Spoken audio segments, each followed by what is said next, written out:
welcome to Nick and Kristen in the podcast. I don't even know the episode we're on now, but we're still doing it. Thank you for being here. If this is your first time joining us on the podcast, I'm Nick. That's Kristen. We're a married team that used to be a morning show. We have a daughter. I guess we talk about a lot of parenting stuff. I know. I feel like that's what most people come to us for. Yeah, we've got because we're raising a kid and we don't know what we're doing. Exactly. And so if you don't know what you're doing, this is a good place for you. And then, just kind of getting through unemployment life. And that's what's been currently on our minds. And just living our lives. And so if you enjoy that sort of stuff, be sure to like and subscribe. And feel free to comment with anything you want to talk about. We'll bring it up in our conversation. Yeah, it'd be great. If you have and Kristen's also a marriage and family therapist, so if you have any therapist questions that she can that I can legally answer, right? She's not your therapist, but if I were you, this is what I would do. We had that segment a while ago. Yes. So I want to give you an update on my pursuit of videography/photography of real estate. Yesterday on the podcast, you talked about how you went out to a empty house and you photographed because you were trying to get into real estate photography and you were really unhappy with the pictures, but you had shot some video, which you feel is more of a strong suit for you. And so you were going to go through the video today and see whether or not it was good. And I saw your face after you viewed the footage. I guess it was last night or whatever. And boy, oh boy, the face was long. There are some key moments. Of the stuff that I shot, it's not horrible. Okay. But it's inconsistent. And I've learned a lot. There was a lot. I felt maybe I was in a rush for the video part of it, which is unfortunate. There's a lot that goes into it, and I know all the things that go into it. I just have a thing where I don't go down the checklist. I just do things, and then I go, oh, I totally should have done that.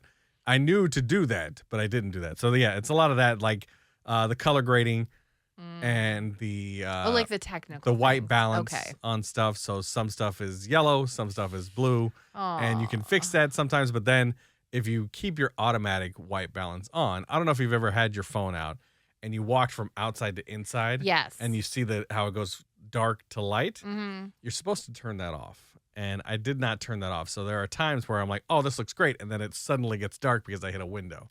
So it's stupid stuff like that. Yeah. I'm not convinced I can't do it. No, that's the thing is you can 100% do this. Yeah. This is your first time ever doing this. So please don't get so discouraged. I understand you wanted it to be brilliant right away, but it is humbling to go in and go, oh, I can't just do this. Yeah, you taking pictures of cool birds when we were walking on trails is different than this, it's okay? Different, yeah. And if it was a cool bird, photography, you'd be great at it. But you just have to go, okay, now I need to be more on top of it, of checking those kind of technical things, making maybe a shot list or whatever it is. Yeah. And having you a would plan be fine with it. No, I think I can get good at it. I just have to keep practicing more. So I'm going to take this knowledge that I've learned and I'm going to just shoot the house that we have now. Oh God. And just not for my portfolio, just to practice. Just to practice. Okay, good. I don't want anyone seeing how we live. Yeah, and then after that, after I feel like I've mastered the technique, then I will branch out again, reach out to the same real estate agent, see if she'll let me do it again. Okay. Although I sent her back, I'm like, you're not going to want any of this crap. So we'll see what she says. But so I'm my ego is hurt. Aww. But this is a learning experience. It's the same thing. If you look at the first episode of this podcast, it looks terrible compared to how this looks. And then in hopefully 100 episodes from here, this will look terrible. So it's yes, I know. It's always a work in progress, right? I'm constantly learning and making things better. And every time I look 100%. at something, I hate it. And so I try to make it better. Yeah. And that's my goal. So even though if I went out there and I nailed it the first time, I would still hate it. Yeah, so, exactly. You're a perfectionist. But you talked to your sister today. I did. And it was an interesting conversation because you guys were reminiscing. And a moment came up that apparently was pivotal in both of your childhoods together. Yeah, we bring this up a lot and we talk about how she tried to stab me once. I mean, for real? For real? She chased me with a knife. So I don't know if she actually tried to stab me. If she probably could have if she wanted to. But I bit her. I was how old were you? I was 4, 5, 6, around that era. Well, 4. And that's kind of the only time we were together. So I was with my sister till I was 8, and then we got divorced, and each person chose a parent. And which is wild. Whole nother episode. But basically, so you bit her. I was I bit her. And then she didn't you like with a that. knife. So she grabbed the steak knife because she was probably eating a steak or had someone nearby. and chased me around the house. Do you remember why you bit her? I don't, but I'm sure she did something. As somebody that's been bit, I get it. Oh, no. Because it's I get it now, too. Yeah. It enrages you. I don't know what it is. Instant rage, Yeah, it's because Lily bit me once. Oh, okay. And I don't think with the rage. I immediately started sobbing because she broke skin. But this was when she was little. And then the next time she came to hug me, I was like, please don't bite me again. And then she started crying. She's like, I'm sorry, I bit you. And it was like a whole thing. She bit me when she was 4 on my stomach. Little. Yeah. And hard. And I redlined. It yeah. was that will live for me forever because I got so angry so fast. Yes. And you handled it well because I was there, I think. And then she bit me on my stomach once too, and I was just like, I was like, did you just bite me, girl? Yeah, it was after a swim class and she was just overstimulated. Yeah. Whatever, but so she doesn't bite anymore. But yes, I can see Sabrina's point. Yeah, no, I agree. And I'm glad she didn't stab me. Yeah, I'm glad she didn't stab you, but you would have deserved it. I can see why she wanted to. Is there anything from your childhood or something like that, like a story that always gets brought up by your family reunion or something like that? I don't have anything like that. Nothing where we're when we're all together, it's like, oh my gosh, remember that time, Kristen. That time Sabrina tried to stab you? Yeah, I don't have, my brother didn't try to stab me. Okay, but that's good. I it's so weird because I have very few memories from my childhood. Okay. And the ones that I do have are just riddled with anxiety. And it's funny to me because I'm like, oh, that's why I am the way that I am, I guess. I've always been this person. Yeah. I've always been somebody that had anxiety, I think. In one of my formative memories is my parents took us to go see Beauty and the Beast at a movie theater. Okay. And they were going to go furniture shopping. And so they left me and my brother at the movie theater. And it was very much like a babysitter, sit together. We'll be back in 2 hours. Your brother was old enough, yes, right? he was 2 years. He's 2 years older than me. Okay. So, but I have no idea how old I was. Okay. I want to say I was older than I should have been, 9 or 10 or something. And it was here's popcorn, here's candy, here's a soda. Back then, sit. yeah, we'd been fine. We're going to be back. We're in a shopping center. In 2 hours, we're going to be right here, or 90 minutes or whatever, Okay. when the movie ends. And I didn't even make it past the opening What? of the bonjour, bonjour. I took a sip of soda or something like that, and I felt an ice cube get stuck in my throat. Okay. I felt it, Yeah. and I thought I was choking.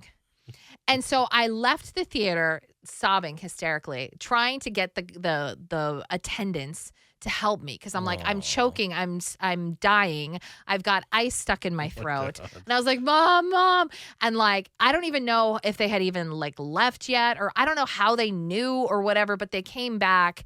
And I sat outside, or I forget what happened, but I was hysterical. Where was your brother? He was sitting inside watching the movie. He didn't even notice that you left? I don't know if he noticed or he just didn't care or whatever. Right. But I remember being by myself and just panicking.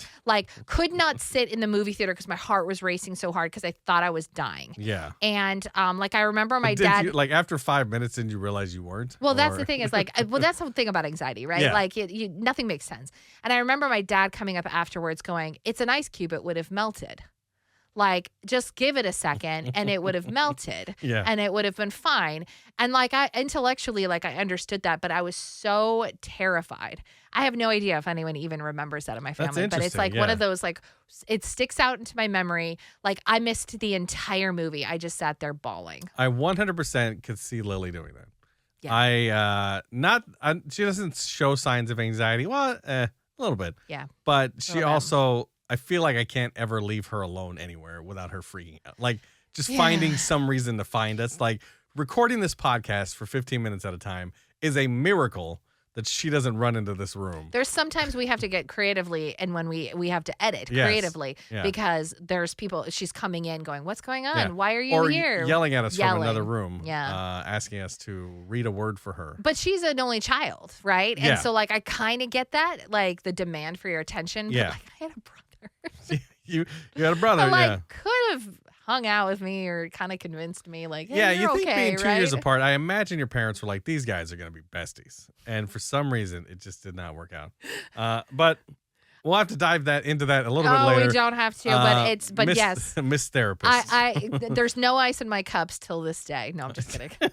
I never touch ice I've never touched an ice cube since. So this is a thing that I've seen going around social media. Have you seen the red button, blue button thing? I have, yes. So let's talk about it, because I don't know what decision I would make. If you don't know, here's the question that's been thrown out there. Comment with your answer. Red button, blue button. I can't say that. Red button, blue button. Red button, blue button. Everyone in the world has to take a private vote by pressing a red or a blue button. If more than 50% of people press the blue button, everybody lives. If less than 50% of people press the blue button, only the people who press the red button will live. Mm-hmm. Which would you choose? Right. So the premise becomes, does everybody choose the blue button because then everybody stays? Or because it's anonymous, you would hope that everybody would pick the blue button. Yeah. But would you pick the red button to make sure that you know that you're safe? Because the red button means that you're safe no matter what. No matter what, you survive. But if more than 50% of people choose the blue button, then everybody's fine. 5 years ago, I would have hit the blue button. Really? Now I don't know. Yeah. My faith in humanity is at an all-time low. Yeah. And so I want to survive the button problem. Yeah. And the red will help me survive, but it could kill half the population. Yes. And then it's like, it's kind of like, to get super nerdy on it, like for all the people in the Marvel universe, like Thanos had a point. You can't completely disagree with Thanos. And okay, so if you don't know, Thanos was the big villain, right? Endgame, like we were building to Thanos. 20 movies led to Thanos. He had a glove, and he would snap it, and half the population would die immediately. Across the universe. Because his resources were low. That's his whole thing, is like, we cannot continue on like this. Resources are low. People are awful. People are taking things that don't belong to them. Yeah. Like, starvation, the planet's going to die. People are starving. People are whatever. And so he's like, if we get rid of half of them, everybody will live in paradise. And he's like, so I'm going to snap my glove, and he does, and half of the people in the universe die. And you're like, I get what you're like, doing. I get it, man. Like, I get it, right? And so this is kind of our Thanos moment. Like, do we snap our fingers and push the red button knowing that we're going to be fine? Yeah. Or do you push the blue button knowing that if everybody pushed the blue button, then everyone would be fine? So what are you choosing? Yeah, I mean, it's such an interesting question. Because I think the same thing as you is like, if it was 6 years ago, I think I would have pushed the blue button because I would have had faith in humanity. I have zero faith in humanity. Yeah. It's weird. It's crazy to me how like divided everybody is. And I wish I could sit here and say, well, I trust everybody to make the decision. Yeah. But honestly, I trust everybody to be in it for themselves. Exactly. That's what I've learned as I've aged. Yeah. Is that everyone will do what they'll do for themselves. And so I have to do what I have to do based on what they're going to do. It's like watching Squid Game. Like 100%. It's which choice you choose. So I don't. Yeah, but the thing is, in my heart, I would push the blue button. If everybody pushed the red button, then everyone would be fine. That's true. So if everybody thought selfishly and was like, well, I'm just going to save me and mine, then everyone will be fine. It's the empathetic people that are like, well, I trust humanity. Yeah. At this point, I wouldn't even push a button. I'd just be like, somebody decide for me, and I'll just sit back and wait. But then at the end, if you have all these red buttoners around. Yeah. Like, we're all going to hate each other because we all are all in life for ourselves now. Like, I don't know. Yeah, but I mean, also, like, you're doing it selfishly because you want to be around, not necessarily because you're a bad person. I mean, it's like one of those catch-22s. Like, exactly, yeah. There's no particular button you could push that would make you a better person or not. Yeah. It's just, what do you believe in society? Do you believe that most people are good and willing to help people? Yeah. Or do you think most people are in it for themselves? And I think that in this point in society, we can kind of look around and we can go, yeah, I think we're in a period where most people are just trying to survive. But that's the thing. Like, does sex sell? You know what I mean? Like, is it just the negative stuff about everything that is being brought to the forefront 100%. For us to see? But is there so much more good stuff happening out there that we don't see? 100%. But you don't hear about that. It's the same thing with Yelp reviews. Nobody leaves a good Yelp review. You only leave it when it's bad. So then we have to have faith that most people are good, right? Right, but they're just not loud. I suppose, but you have to look for the good at this point, and I just don't think a lot of people are looking for it anymore. Well, you found it. Here we are. We're the good. We're the good. That's as good as it gets. Pushing the blue button for. Yeah. So in my heart, I would push the blue button, but I don't know. Faced with the actual decision, it's a tough one. It's a tough one. Well, thank you for watching. Don't forget to like, subscribe, tell your friends, share it with everybody. Anybody that you know has ears and needs something to keep them busy for 15 minutes. Yeah. Let's see if we can grow this because the job prospects are getting low. So if we can build this up and survive on our own, then we don't need anybody. Yeah. Then we can start cussing and stuff. That'd be fun. Oh, boy. Thank you for watching. Bye.